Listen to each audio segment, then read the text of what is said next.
Баршаңызға қайырлы күн. Бүгінгі тақырыпта бронх астмасы туралы айтатын боламыз.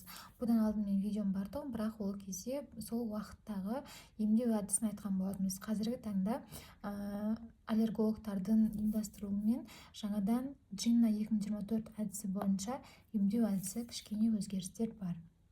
Сол туралы айтамыз. Жалпы бронх астмасы дегеніміз мынау қалыптыда бронх болатын болса, бұл жерден ауа өтіп отырады. Яғни бұл бронхтардың тарылуымен сипатталатын тыныс алу жолдарының созылмалы қабынуық ауруы. Яғни сіз бір ем көрсеткеннен ол толығымен жазылып кетпейді. Бұл созылмалы ауру, сіз оны тек қана ушықтырмай, аллергендерден абай болып, сіз оны қалыпты деңгейде ұстап тұра аласыз. Яғни бұл бронхтар тарылған соң, бронхтардан ауа өтуі қиындағандықтан адамдарда тұншығу сезімі, тыныс алудың қиындауы, ентігулер байқалуы мүмкін, яғни приступ болады. Яғни мынау бронх астмасы ауруы, ал приступ берген кезде қандай жағдайда болады? Қараңыздар. Енді біз бұл ауруды гетерогенді ауру деп айттық. Яғни этиологиясы экзогенді болуы мүмкін, немесе эндогенді болуы мүмкін. Экзогенді яғни вирус, бактерия, инфекциялар салдарынан, немесе аллергендер жаңағы шаң-тозаң, дәрі-дәрмек, жануарлардың аллергендері, мысық, ит болса, механикалық химиялық заттардан, ауа райының қатты күн суыған кездерде тыныс алу қиындайтын адамдар болады. Және де ксенобиотиктер бар тағамдар, яғни бояуларға бай болатын болса, және темекі шегу ойлауы мүмкін, балаларда кездескен кезде балалар темекі шекпейді деп, бірақ оның ата-анасында, туысқанында, отбасында біреу темекі шегетін болса, оның түтіні арқылы бала демалып, оның тұншығуына алып келуі мүмкін. Сондықтан бронх астмасы бар балалар болсын, үлкен адамдар болсын, темекінің түтінінен аулақ болуы керек. Және де өз бетінше дәріні қолдану алып келуі мүмкін. Ал эндогенді себептер гендік аурулар болуы мүмкін.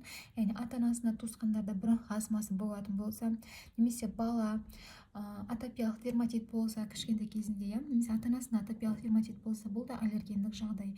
Семіздік, бронхтардың гиперактивтілігі жағдайы, және де нерв жүйесінің бұзылыстары болуы мүмкін. Кішкентай балаларда, көбінесе ұл балаларда кездессе, үлкен жасқа келгенде әйел адамдарда кездесуі мүмкін.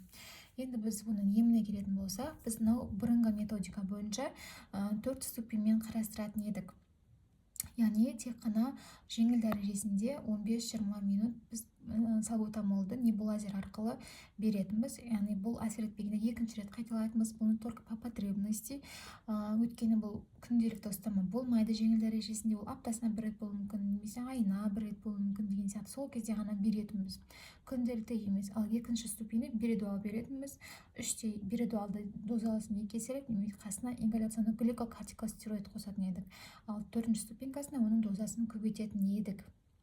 Егер де осындай еммен қолданылып жүргендер болса, осы видеоның соңына дейін көріңіздер. Ал неталожкада біз преднизолон 90 мг беретін едік, яғни 1 мг на килограмм тағайындалатын еді. Балаларда дозасы кішірек болады. Енді новый методика бойынша ең бірінші біз оның ступенькасын анықтайтын боламыз.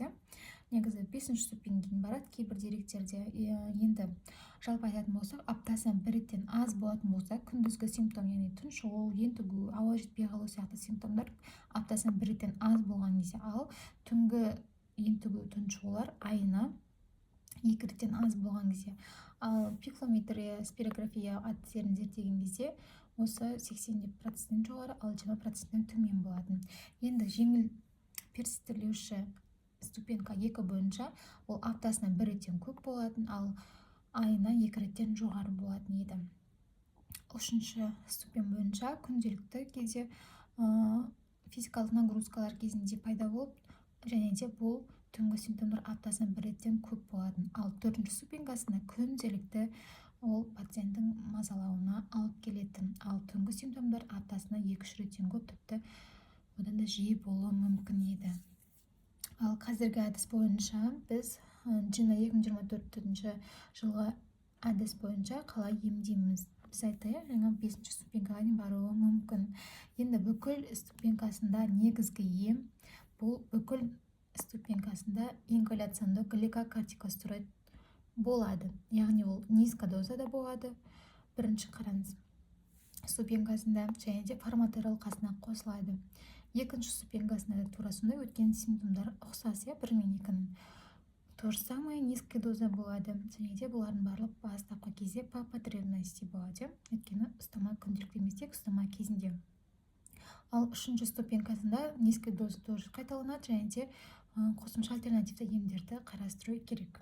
Төртінші, ол уже дозасын көбейтеміз. Средний доза ингалокортикостероид және де форматорол.